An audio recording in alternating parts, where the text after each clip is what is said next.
What's going on, guys? It's Jerome here with a new performance review on the KD Trey 5 II. Again, another model that features a number in the name. Nike, Adidas, whoever, you gotta stop doing that. It gets way too confusing. But that doesn't affect any of the performance, so let's get straight into it.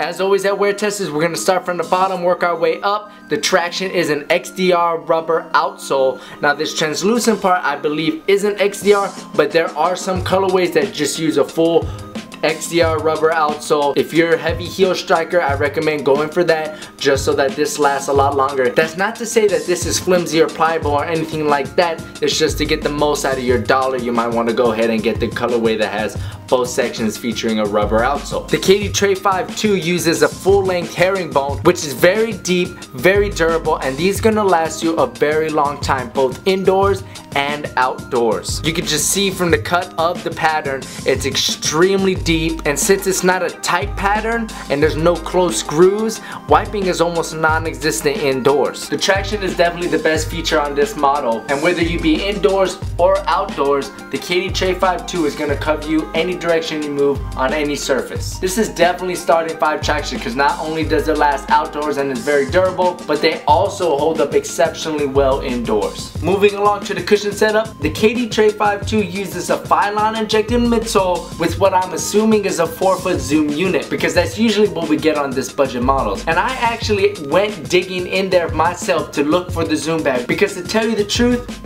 I didn't really feel it. So I took out the insole, I ripped the shoe apart a little bit, and I couldn't find it. Neither me or Nightwing could find it. So maybe it's bottom loaded, which is not something that we're both a fan of.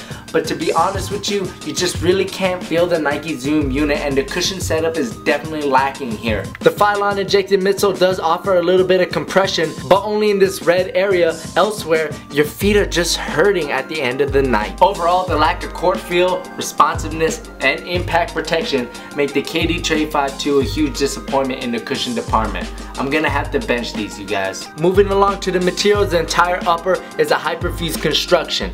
There are extra overlays on the toe heel to stop those toe drags from ripping up your shoes, but the rest of the upper maintains that hyperfuse construction. If this model used a targeted mesh system, for example, if there was mesh up here in the toe and maybe somewhere in the midfoot to hold that structural integrity, but at the same time give you some ventilation and a more natural ride, because when you're flexing, the shoe bows in all kinds of weird different directions and places, and it just doesn't make for a comfortable ride. Not to say that the materials are especially stiff, but they just don't flex the way you want them to and don't provide a great conforming fit to your foot. Overall, the materials are very reminiscent to the first iterations of Hyperfuse and are built to last more than anything else. It's not like they cause absolute discomfort or anything like that, it's just not the smoothest ride.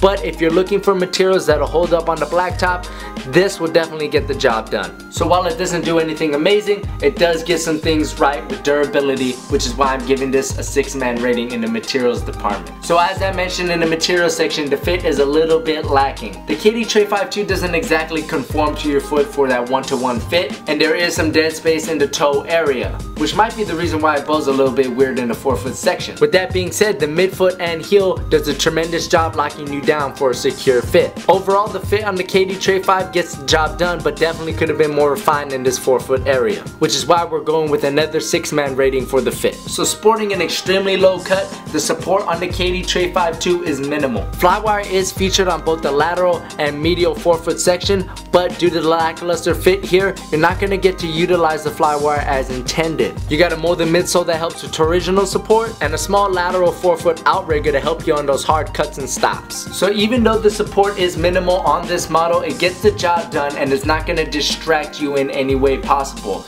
It's not over supportive, but it's definitely not under supportive. One thing that I would have changed is the fit in the 4-foot so that I could utilize that flywire a little bit more. And so we're going ahead and giving the support on the KD Trey 5 II a 6-man rating. So to round it out, the best features on the KD Trey 5 II are its durability and traction. Not only does the traction work both outdoors and indoors, it will cover you any direction you go wipes are minimal, and it'll last on any surface you ball it. However, the cushion is a huge letdown. And sometimes with the lack of cushion comes great court feel, but I didn't really get that from this model. So the overall lack of court feel and impact protection make for a pretty lackluster cushion setup. Both the fit and support get the job done, but do nothing spectacular. So if the KD Trey 5.2 is one of many options that you have for an outdoor basketball sneaker, it might fall short of that cut. But if you do need a durable outdoor sneaker and love Kevin Durant, go ahead, pick up the KD Trey 5.2. While the value isn't through the roof, it will make your dollar last a very, very long time. I hope I helped you out with this model in particular. If you have any more questions, please let me know in the comment section below. Also, go check out the full write-up and in-depth review at weartesters.com. The link will be in the description. Until next time, guys, peace. And the verdict is...